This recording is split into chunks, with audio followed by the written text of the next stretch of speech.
Guys, video अच्छे लगे तो लाइक एंड सब्सक्राइब जरूर करें। तो कहानी की शुरुआत कुछ मछुआरों से होती है जो मछली पकड़ रहे थे, लेकिन वो देखते हैं कि ओशन में सारी मछलियां मर चुकी थी। उन मछुआरों को पता चलता है कि नीचे पानी का टेम्परेचर ज्यादा होने की वजह से सारी मछलियां मर चुकी है। उन्हें लगता है कि उन पर कोई श्राप लगा हुआ है जिसकी वजह से उन पर ये मुसीबत आ रही है। और तभी उन्हें रेडियो में एक न्यूज सुनाई देती है कि एक बड़ा सुपर टाइफून उनकी तरफ से चाइना की ओर आ रहा है। और तभी देखते ही देखते एक बहुत बड़ा टाइफून आ जाता है और वो लोग वहाँ से भागने लगते हैं। लेकिन तूफान इतना बड़ा था कि उनकी बोट टाइफून के चपेट में आ जाती है। और फिर इसके बाद हम सिटी में एक बस को देखते हैं जहाँ हमारी मूवी का मेन हीरो था और वही इस बस को चलाने वाला था। वहाँ बहुत सारे पैसेंजर आए हुए थे, उन सभी को दूसरे शहर जाना था और वहाँ सभी लोग उसी टाइफून के बारे में बात कर रहे थे। हम वहाँ एक बच्चे और उसकी मॉम को भी देखते हैं। बच्चा कहता है कि बहुत ही भयानक तूफान आने वाला है, लेकिन उसकी मॉम कहती है तुम इन सब चीजों में ध्यान मत दो और अपनी पढ़ाई पर फोकस करो। हम वहाँ चिन की गर्लफ्रेंड चाचिन को भी देखते हैं। चिन उसे बस में अंदर आने के लिए कहता है, लेकिन वो उससे नाराज थी। उसे उसका काम बिल्कुल अच्छा नहीं लग रहा था, लेकिन फिर भी चिन उसे मनाकर बस में बिठा देता है। हमें यहाँ ये भी पता चलता है कि वो चाचिन को प्रपोज करने वाला था और उसने एक जोकर को भी इनवाइट किया हुआ था एक केक के साथ। और फिर वो सभी को लेकर निकल जाता है। वो जोकर सभी पैसेंजर से कहता है कि आज कोई तो है जो इस बस में किसी को प्रपोज करने वाला है, लेकिन वो भी नहीं जानता था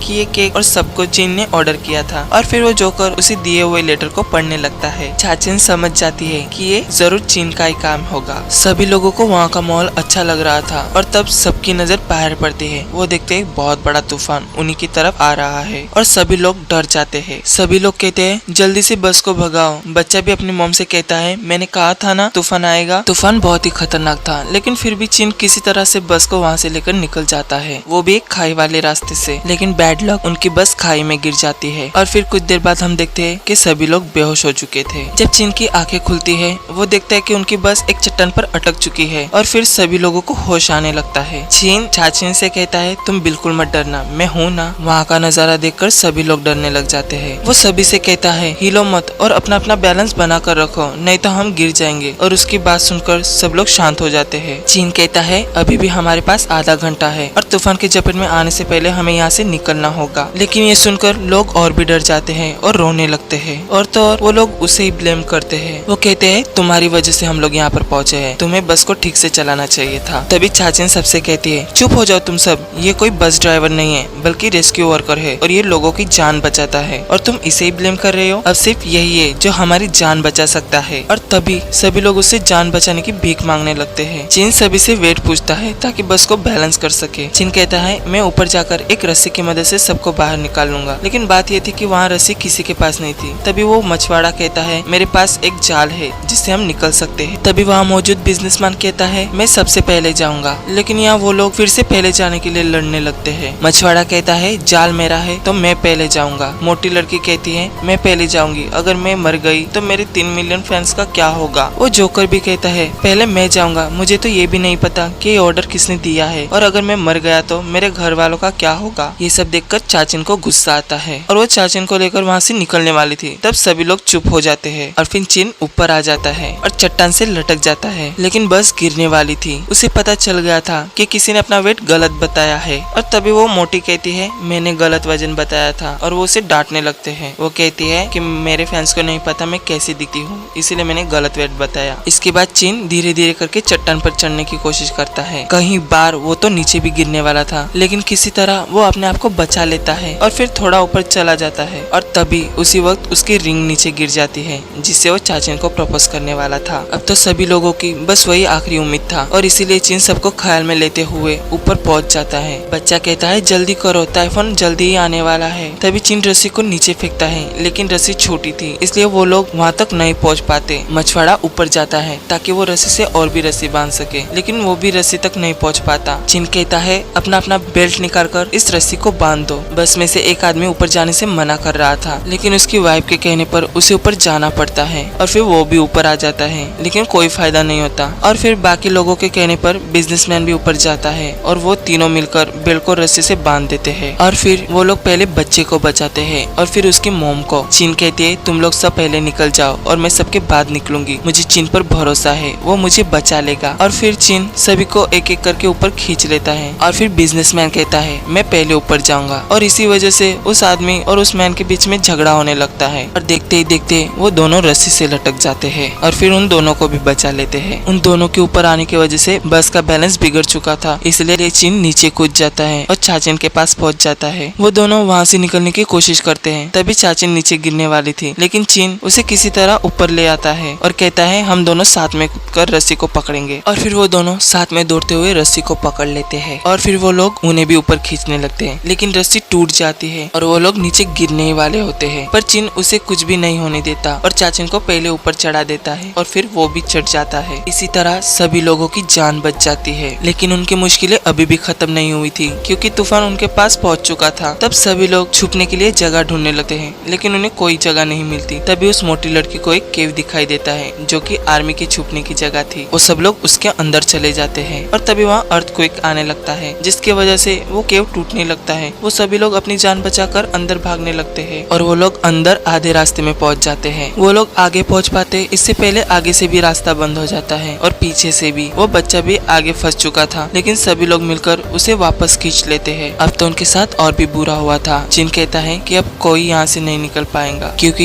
ये आर्मी केव बहुत ही लंबी है और ये पत्थर कम से कम 10 टन के होंगे। लेकिन उन लोगों को उस पर भरोसा था कि वो उन्हें जरूर बचा लेगा, लेकिन वो कुछ नहीं कर सकता था। वो कहता है अब हमें सिर्फ रेस्क्यू टीम बचा सकती है। तभी वो मोटी लड़की अपना फोन निकालकर रेस्क्यू टीम को कॉल करती है, बट अनफॉर्चुनेटली वहाँ सिग्नल बिल्कुल नहीं था और ये उम्मीद भी टूट जाती है और सभी लोग उदास हो जाते हैं। मोटी लड़की को बहुत रोना आ रहा था, क्योंकि वो मरना नहीं चाहती थी। बिजनेसमैन भी सभी को पैसे देने की कोशिश करता है। वो कहता है जब मैं मर ही जाऊंगा तो ये पैसे किस काम के, लेकिन वो पैसे भी कोई नहीं लेता। हर कोई अपनी अपनी कहानी बता रहा था और सभी लोगों को बुरा लग रहा था, जिनको भी रोना आ चुका था। तभी चाचिन चिल्लाकर कहती है क्या हो गया है तुम सबको, अभी हम मरे नहीं है और अभी भी हम बच सकते हैं। उसकी बात सुनकर सबको अच्छा लगता है। तभी चिन को एक चूहा अंदर आते हुए दिखाई देता है और फिर वो सभी लोग मिलकर वहाँ के पत्थर हटा देते हैं। वहाँ एक पाइपलाइन थी जिससे पानी अंदर आता था और तभी सभी लोग वहाँ पानी भरने से पहले एक एक करके अंदर चले जाते हैं और फिर इतनी सारी मुश्किल और उम्मीदों को खोने के बाद भी वो लोग बच जाते हैं और सभी लोग फिर से बाहर आ जाते हैं। हम देखते हैं बाहर बहुत जोरों से बारिश चल रही थी। वो बच्चा उन्हें और भी डरा देता है। वो कहता है तूफान अब सब कुछ खत्म कर देगा, लेकिन वो लोग अपनी जान बचाने के लिए लाइट हाउस में चले जाते हैं। सारी कांच की विंडोज को कवर कर लेते हैं, लेकिन टावर काफी पुराना था और वो भी तूफान के सामने नहीं टिक पाता और टावर भी टूट जाता है। सभी लोग मिलकर एक क्लोजर के पास छुप जाते हैं। तभी जोकर को रियलाइज होता है कि उसका केक उसके पास नहीं है। तभी चिन केक को उठाने जाता है, लेकिन उसके ऊपर एक बड़ा खंबा गिर जाता है और वो बेहोश हो जाता है। चाचिन उसके पास जाकर उस खंबे को उठाने की कोशिश करती है, लेकिन वो नहीं कर पाती। तभी वो सब मिलकर उस खंबे को हटा देते हैं, लेकिन चिन की आंखें बंद थी। चाचिन उसके लिए बहुत रो रही थी। तूफान भी थोड़ा बहुत शांत हो चुका था। वो सभी लोग रोने लगते हैं। सबको लगता है वो मर चुका है और चाचिन का भी रो रो कर बुरा हाल था। तभी चिन की आंखें खुलती है। वो सभी लोग देखकर उससे खुश हो जाते हैं। चिन कहता है मैंने तुमसे वादा किया था कि मैं तुम्हारा साथ कभी नहीं छोड़ूंगा। हम देखते हैं तूफान पूरी तरह से शांत हो चुका था और रेस्क्यू टीम भी वहाँ पहुँच चुकी थी। जोकर को बुरा लग रहा था क्योंकि वो केक डिलीवरी नहीं कर पाया। तभी चिन कहता है डोंट वरी, मैं तुम्हें 5 स्टार दूंगा। और सभी को पता चलता है कि चिन ही था जिसने चाचिन को प्रपोज करने के लिए इस केक को ऑर्डर किया था और वही था जो चाचिन को बस में प्रपोज करने वाला था। वो सभी लोग उसे कहते उसे प्रपोज करो और तभी चिन सबके सामने चाचिन से जिंदगी भर साथ रहने का वादा करता है और उसे प्रपोज करता है। चाचिन को ये देखकर बहुत खुशी हो रही थी। वो कहती है अब मुझे कोई फर्क नहीं पड़ता कि तुम क्या काम करते हो और क्या काम कर रहे हो, मैं बस तुम्हारे साथ रहना चाहती हूँ। और वो भी खुशी से उस मेसी केस को खा लेती है और फिर सभी के कहने पर चिन उसे एक प्यारी सी किस करता है। लास्ट सीन में हम देखते हैं वो मछुआरे अभी भी जिंदा थे जिसे हमने मूवी के स्टार्टिंग में देखा था। वो देखते हैं कि एक सुपर टाइफून उनके पास आ रहा है फिर से और यहीं पर होता है हमारी मूवी का and. Thank you guys for watching and please also subscribe my channel.